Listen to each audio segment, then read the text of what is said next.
There is so much sun coming in through my window. You have no idea. I wish I could show you my entire setup, but I have like a blanket over my window. By the way, I have blinds on, like the blinds are closed, by the way, just to let you know. Like I just don't have like a bare glass window, but I have the blinds closed. I have a blanket over my window and like two boxes piled on the side where the light is coming through. All just so I don't look like a white ghost. White Ghost also happens to be the title of my upcoming superhero comic set in 1960s America during the social rights movement. I don't know. That sounded nice up until the very last part. Anyways, welcome back to the show.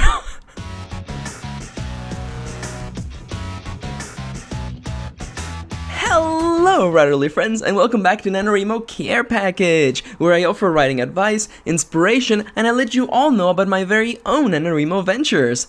If you missed the previous episode, you can find it on annotation on the screen right now. You should probably go watch it. I gave a bit of a downer update, but I am feeling better right now. I'm feeling awesome right now, and you should probably watch it just for contrast, because I was like really sad a couple of days ago. I am feeling better now. I am writing a new project, I'm working on something else, and I had a couple of really good days. So, as you can see, I'm feeling a lot better. I am not very tired today as of yet, but I will probably get tired during the duration of this video. So, you have that to look forward to. Aside from that though, before we begin, I want to thank you all for your very nice comments on the previous video. It was really sweet and it meant the world to me to hear all of your support. And additionally, thank you to all of you who submitted ideas for future videos. That was actually really awesome and I really appreciate it, and I wrote every single one of them down. Yeah, they were all really good and I'm looking forward to making videos inspired by those ideas, so thank you. With that said, how about we go in and start tackling today's questions? First question is a bit of address. I want to address one of the points that somebody made in the previous video. And since I don't really feel like making an entire video about it, I just want to tackle it right now. It's like it doesn't get hot in this room until I start talking. Regardless of that, the first question goes a little like this. Max, do you have any advice for writing poetry? As a bit of a background information, I actually wrote a lot of poetry in high school. And now that I had to reflect while I was thinking about answering this question, I find that a lot of really big elements of my writing style resonate with my style of poetry. Primarily the use of imagery and particular cadences. I find that my writing comes with a particular rhythm. This is gonna be like a really quick answer. The reality is this. I've said a million times that writing fiction has like no solid rules. Like, you can write out of order, you don't need to have a central plot point, you don't even need to have a central character. My whole thing is this: if you can write a compelling and exciting story, you can do whatever you want. There are no rules, it doesn't matter. It's like, people assume that there are rules to writing and there really are not. That's actually the reason why, as I've mentioned in the past, cliches and tropes bother me, because it's just putting up arbitrary rules, when in reality it's all about just telling stories.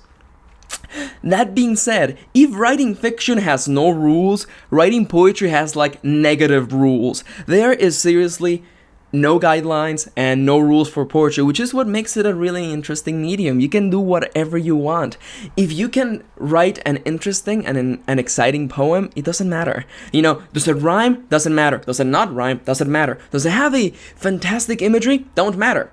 If you can write a really good and interesting poem, you can do anything. I mean, like, the entire opposite of imagery in poetry is slam poetry, which is just basically a monologue, and even then, that can be hell of exciting and interesting and inspiring.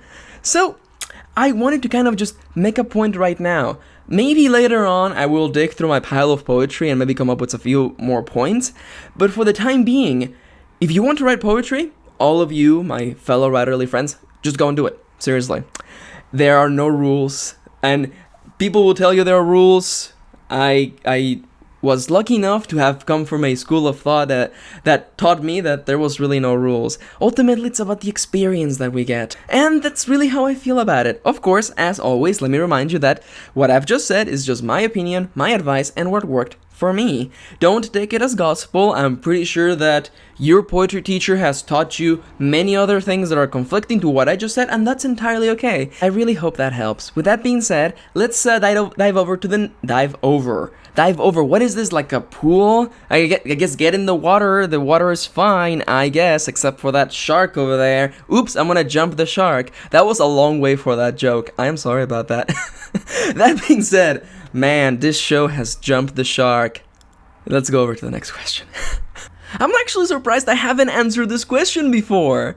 Or I think I have. Maybe I have. I don't know. I think I've answered this question in chunks. Of course, this is one of those questions that I will probably address more formally in a video where I will show you contrasting counterpoints and such. But let's actually talk about the question already. Max, what software do you use for writing?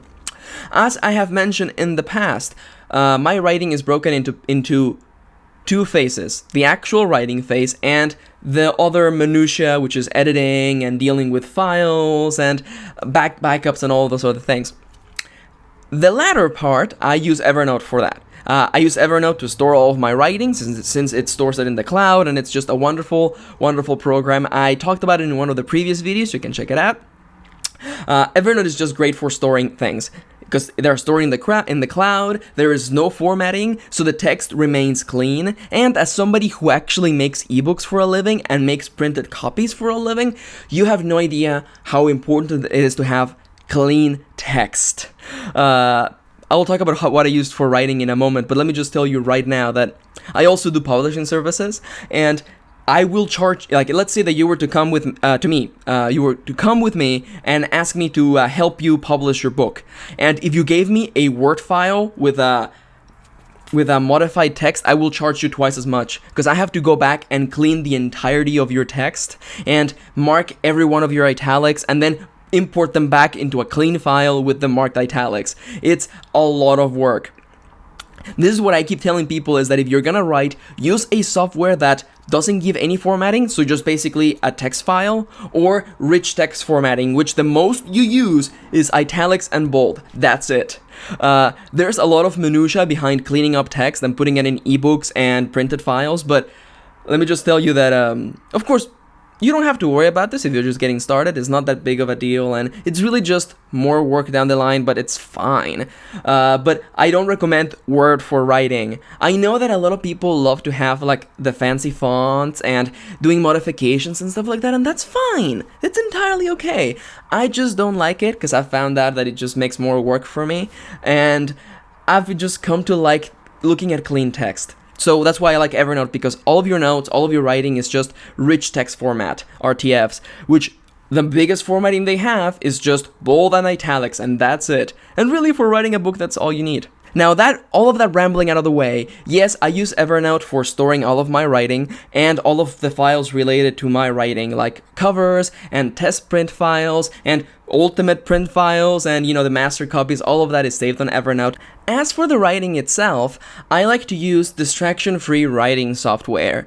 I think I've mentioned this in the past, but it don't matter because I'm not talking about it now. I like to use software that does not do autocorrect. Primarily because, well, I am in the middle of writing. I don't want to be distracted by little red lines telling me that I misspelled the word, and the sort of person that I am, I have to go back and fix those because it just bugs me. So I use programs that don't tell me that. And you're telling me right now, Max, but you misspell words all the time. Oh, I do. I have no idea how to spell the word therapy. The word therapy and something else, I don't remember, but I have problems with words, and that happens. But while I am in the middle of writing, while I am in the heat of writing, I don't want to be distracted by nothing.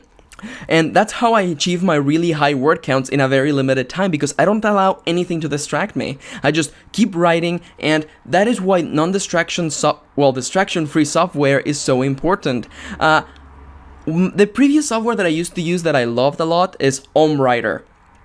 I think I'll have a slide on it on the screen, and there will be a link to the description below. a link to it in the description below. It's a free software. You can pay for it. I paid for it because I like to support software creators who create really meaningful content like that. And Writer is really good. I used it for a very long time. It's super simplistic. That being said, I stopped using Writer, or stopped using it as much, when I discovered Focuswriter. Focuswriter is a free writing program for Mac, Windows, Linux, and basically everything else in between.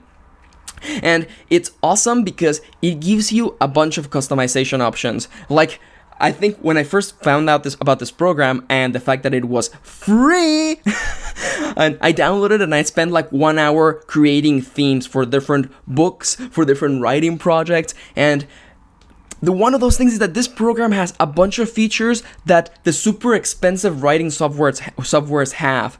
I used to talk to people about how much I wanted to get a program called Ulysses 3, which is the most expensive writing software on the App Store at $50.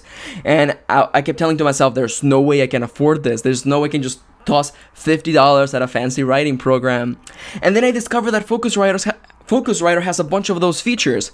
The ability to keep... They call it typewriter writing, in which case, what they mean by that is that the line that you're typing is always in the middle of the screen, which makes it really good for just being focused on things. It also does things like highlighting the paragraph that you're typing and obscuring the other paragraphs that you have left behind, so you're only focusing on what you're doing now.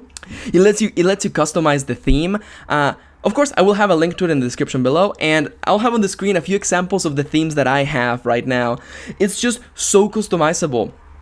It's everything that I like about Writer with more customization. Of course, that being entirely said, if you're the sort of person who doesn't like having that much customization because then you just get lost under the options, that's fine. I'm like that sometimes, but other times I'm a total customization freak. Regardless of that, the software that I use for writing right now is, without a doubt, Focuswriter. Focuswriter is awesome. It lets you customize your writing experience, and I'm going to answer this question right now because somebody asked me already.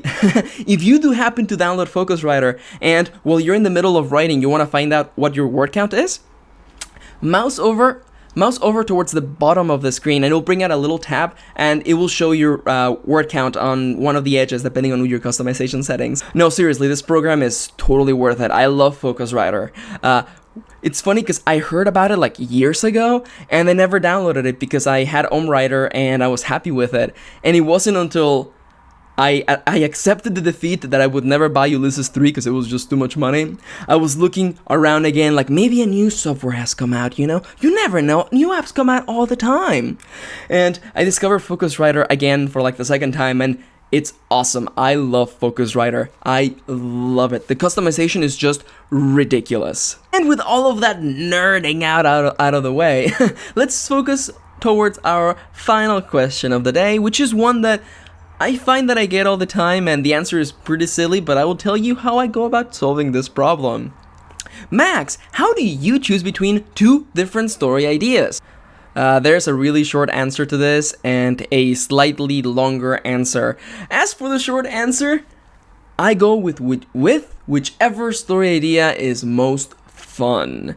Really, I don't know about you, but over the years, and this is the longer version of the answer, by the way, over the years I found that I had to come to terms with myself and I had to be honest with myself, and that, I don't know, maybe that's just the environment that I lived in and the events that happened to me, but I just had to come face to face with the reality of things.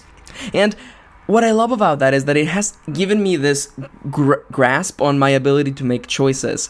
When it comes down to book ideas, I just ask myself, which really is the most fun to me? You have to be able to, or at least I think people have to be level-headed enough to look at their life and be, is this really what I want, or am I doing this because somebody told me that I should want to do this? We should be able to be honest with ourselves. You don't have to tell the world about it, you just have to make your own choices. I think I talked in one of the earlier videos about letting go of stories, and the point tends to be kind of about the same. The thing is this, you can go on and on for years, keep making yourself feel guilty for choosing one thing over the other. Well, instead, I think you should enjoy what you're going to be doing. If you want to write a dystopian story, then go and write it without caring whether it's going to be popular or it's going to not be popular because they are too popular right now or something like that. Justifications are weird. I like to instead focus on what I want to do, what seems the most fun. I thought that writing a ridiculous pseudo-parody of JoJo's Bizarre Adventure with a full female cast would have been fun, and it turned out to be amazingly fun. I have done ridiculous stories, and I find that to be empowering at some point because you're kind of standing against the expectations of everyone around you, the expectations of culture itself, and going, you know this story that no one else would write? I'm gonna write it, and it's gonna be amazing. I have written ridiculous stories, and it's turned out to be really fun. So, if maybe the reason why you can't go with one or the other is because you're afraid or you're worried or you're just confused, I recommend you to just step back, give yourself a moment, and just consider which really is the most fun to write.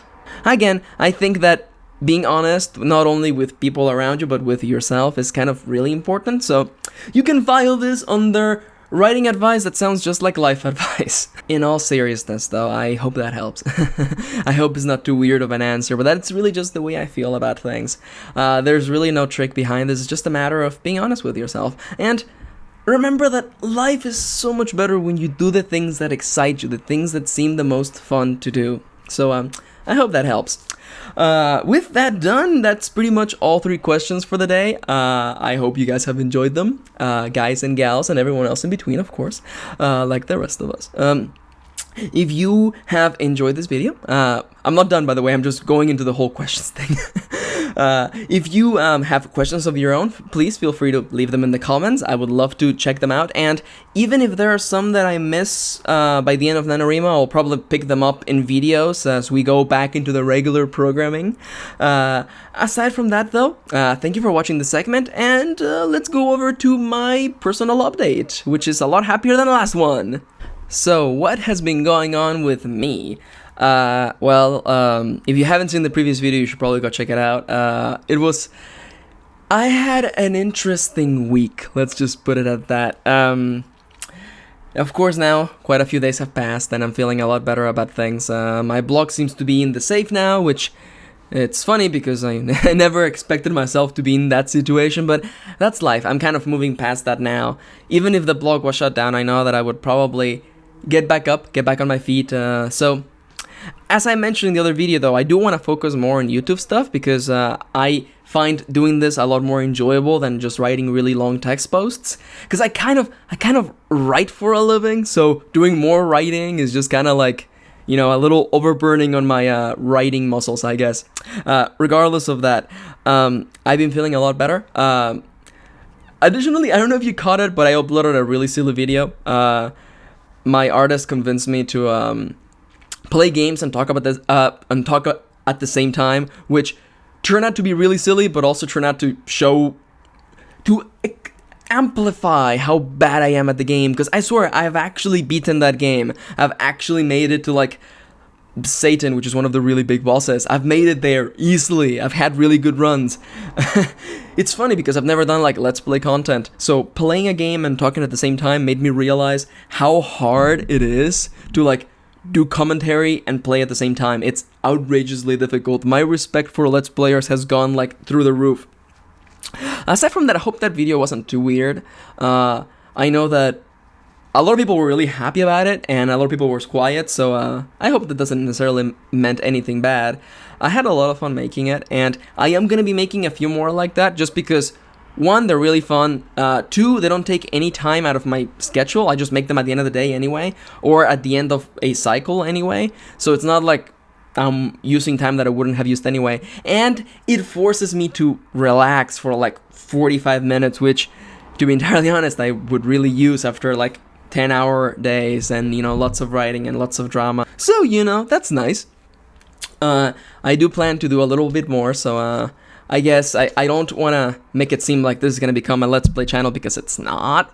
Like, somebody mentioned that they would love to see me do, like, Telltale games, which are very story-centric games, and I have played The Walking Dead, and that was really fun. I would be delighted to play through that again and, like, talk with you guys about how I felt about the storytelling in that game, because the game did a really good job at storytelling, except for a couple of points. It's one of those things though where like I feel that it's unfair for me to be coming in judging the storytelling in video games, because let's be entirely honest, fiction trumps everything else in storytelling. Like it's just unfair. Why is it unfair, you ask? Well, because with writing you have endless resources. So like, and the best part is that it's interactive. People say it's a passive. It's not passive because you're using your imagination.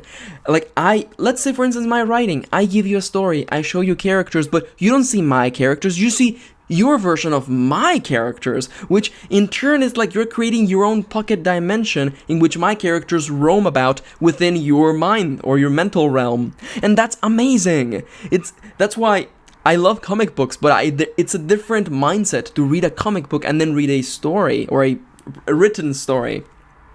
That's why I feel that storytelling in video games is kind of handicapped. It kind of is, because it's impossible for writing in video games to be as strong or be as easily emotionally attached to as writing in fiction. That being entirely said, there have been a lot of video games that have produced really, really good stories. I was talking with one of my friends and I was going on and on and on, and she was like, well, just make a video about this, god damn it, Max. And I may actually make a video of storytelling in video games and some of the stories that have touched me and have affected me, and I believe to be some of the best stories out there. So that seems like a fun project for the future. It's one of those things where, like, I mean, I play video games. Video games are a part of my life, and aside with everything else, it was funny though, seeing the reactions of people who didn't know that I played games and playing games, and they being like, "Whoa, you love that game? I love that game," and that was interesting because games are part of my life and part of the things that I do to relax and have fun. So I guess you can look forward to that. That being said, my god, Max, can you already talk about the update? I'm not gonna give you a word count because it's a little different of a project. As I mentioned on that silly gaming video that I did, in my life, because I do more than writing. I don't know if you've noticed. I also make videos. Did you know that? If you knew that, I'm not giving points for that. That's silly. A few years back, I also did game design. I mean, I still do game design. I'm doing it right now. But I've designed a bunch of games. None of them have been like publicly distributed, primarily because they need a lot of polish. But I love game design, particularly analog game design. Although I would be delighted to design a video game. But all that being said, in the past, whenever I was not able to write a story, I would go out of my way to design a game, which was another way for myself to express my creativity. That sounds so hipster. I want to express my creativity, yo. So what am I designing right now? On Monday night, which is the night that I shot the previous NaNoWriMo Care Package video, and the one where I was really, really sad because I've had like a really bad week and I just didn't feel like writing. That night, I went to bed and I got an idea. Not an idea for a story, because I think that my creative mind is on cooldown, just refreshing while I'm just wrapping my head around the things that happen and just coming to terms with that. So the other part of my creative mind, which is the game design mind, kind of lit up and was like, hey, you know this thing that you came up with a long time ago? How about if you did this with it? And as I've mentioned in the gaming video, I don't create content or anything unless I have a motif or a theme. And as I was basically brainstorming, I was laying in bed. I'm pointing at my bed as though you could see it. I was laying in bed, looking at the ceiling, unable to sleep, fully aware, thinking to myself, what's my spin? What's my sell? How am I selling this game? What is my spin on this game for writers? And it's a really small game, but I came up with the motif. I came up with the idea, and I won't tell you what it is just yet because I have to fully work it out, but I came up with it. And I think I didn't go to bed until like midnight, just thinking and just making notes and like writing notes on my phone because I sure wasn't gonna get up to write. I'm in bed, but it was fun. It felt good. It was a part of my brain that I hadn't played with in years. So it felt really good to just design a game for once. A small game, of course. I'm not gonna write a whole role-playing game, but it was fun. What game am I making? I'm not gonna give you too many details because I'm still working them out. I will probably tell you more in the next video, but for now, everything you need to know is that it's a small game for writers, and the game revolves around creating meaningful backstories for your characters. How does it do it? How does it go about doing stuff like that? I will talk about it probably in the next video once I have it figured out. All you need to know though is that the random element in this game doesn't come in the form of dice or tables or reference sheet. It comes in the form of a deck of cards. Did you know that I love playing cards? I am a sucker for playing cards. Playing cards are awesome. I don't collect many things, but one of the things that I do collect is like playing card decks because I just love them. If you needed any more reasons to know that I'm a giant nerd, well, there you go. Max loves playing cards. And there's nothing prettier in my mind that like a playing card deck that's like all worn out and the cards are super soft because they've been, touched by hundreds of hands and they've played hundreds of games. And I don't know, there's something nice about a worn out deck. I kind of like it. I don't know what that says about me or what that says about the previous lifetimes I led. I don't know. Maybe I was a gambler or something like that in a different life. Regardless of that though, all you need to know for the time being is that like I am halfway already. I mean, it's a small book. The words are coming way faster. Like I wrote like 4,000 words yesterday. Of course, I'm writing a manual, so it's like it's a different mindset, which is good. It's good to come out of your writing mind every once in a while and pursue other creative outputs. Words, English. I'm the guy who writes books, by the way. If you know what word I was looking for, post it in the comments and give yourself 20 max points because I sure didn't know what the hell I was talking about. Aside from that, all you need to know is that I'm like halfway through it. I think I'm gonna be able to hit the 40k arbitrary word count for the month, but aside from that, yeah, I'm about halfway. I am gonna have to do a little bit of testing, though. I've already done like the rough sketch for like the cover art and stuff like that. What did I just say? I am planning on basically polishing this up, getting it nice and clean, nice and pretty, nice and well done, and I'll probably just release it probably at the beginning of December or something like that. Yeah, no, the small games are really easy to make, and especially a game like this that is really tight-knit. Like, there's no way you could break this game. Max said, hoping that nobody ever breaks this game. But no, yeah, that's what I've been working on. It's been really fun. I kind of forget, sometimes I forget that there are other creative things that I do, and I haven't made a game in, at least 1 year since I quit that awful job, so it's nice. It's really nice to just get in a different mindset, and, I don't know, making small games always seems kind of fun. It's just like taking a break from writing while still writing, and I'm making something a little meaningful for all of you, because I have gotten a lot of questions from people being like, Max, how can I come up with a character's backstory? And I have no answer for that because that's really like a really complicated question, So I thought, you know what? For all of those people who have sent me questions like that over the years that I have never been able to answer, I'm gonna make a game just for you. Again, I will talk more game design in the next video. For the time being though, I want to thank you so much for watching. Thank you so much for putting up with me being a giant nerd. I don't even know if the last 20 minutes of the update have been meaningful. I've just been talking about game design. Though I know a few of you are also game designers, so please let me know what you think. I love to talk game design the same way I love to talk about writing. So I'm a giant nerd. You should know that by now already. Regardless of that though, thank you so much for watching this video. Thank you so much for watching all of the previous videos as well. The support means a lot to me, and again, thank you for all of the sweet comments you left me in the previous video. It was super sweet and I totally appreciate it. Aside from that, of course, as always, if you enjoyed this video, make sure to give it a like and subscribe if you want more. Aside from that, if you would like even more writing advice, positivity, prompts, and everything else related to writing, head over to my official writing blog over at maxkieran.tumblr.com. There are only a few days left in NaNoWriMo, and I think we should make the most of them, okay? I want you to have fun. I want you to go out, bravely and create stories, okay? Let's enjoy these last days. It doesn't matter what you have achieved, what you have done, how many words there were, how many days you have missed. None of that matters, okay? All that it matters is that you have created something that excited you and that made you happy, okay? Ultimately, it's all about writing, and it's all about being happy, making art and being happy, okay? I will see you very soon. I'm gonna have another silly video up tomorrow, and the day after that, another NaNoWriMo Care Package. I promise 2 more, and there will be 1 more coming up, okay? Thank you again for watching. It means the world to me. And I will see you again soon. Mwah!